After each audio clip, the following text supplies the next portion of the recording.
Dan hari ni saya nak beritahu cukuplah. Sampai bila nak cerita tentang kerajaan tumbang tapi tak tumbang-tumbang ni? Datang logik mana? Jadi hari ni kerajaan perlu gunakan SOSMA. Kalau dulu zaman Mahathir, mereka sudah pun menggunakan Akta Keselamatan Dalam Negeri. Saya nak beritahu, saya kena ISA ni bukan sekali, 2 kali. Dato' Sri Anwar pun pernah kena. Apa istimewanya mereka ni yang hari ni melakukan macam-macam langkah? Langkah Dubai lah, langkah sumbang lah, langkah terdesak lah. Takkan kita nak biarkan mereka ni menjahanamkan negara? Kalau orang Malaysia yang duduk dalam Malaysia ini pun boleh percaya cerita dongeng Raja Petra, cerita dongeng Papa Gomo ni, maknanya tendensi untuk pelabur-pelabur pun percaya dan lari daripada melabur di Malaysia, elak daripada meletakkan duit dalam negara ni, juga ada. Yang akhirnya menerima padah ialah rakyat Malaysia. Itu sebabnya Perdana Menteri perlu berlaku adil. Beliau boleh ampunkan orang yang memfitnah dia, orang yang kata dia macam-macam, tetapi hak rakyat untuk mengecapi keamanan, kedamaian dan ekonomi yang baik perlu juga dijaga. Jangan sampai kita diskriminasi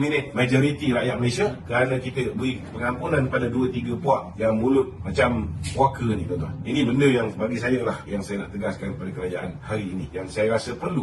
Hari ini saya ucap tahniah kepada Setiausaha Politik Perdana Menteri yang telah membuat satu laporan polis bersama dengan rakan-rakan parti politik yang lain berhubung dengan tindakan mereka-mereka yang berusaha untuk melakukan sabotaj dengan menumbangkan kerajaan. Saya sokong sangat tindakan Dato' Seri Samsul Iskandar Mohamed Hakim, dan saya rasa tindakan yang paling tepat yang sepatutnya diambil oleh pihak berkuasa hari ini ialah gunakan SOSMA itu.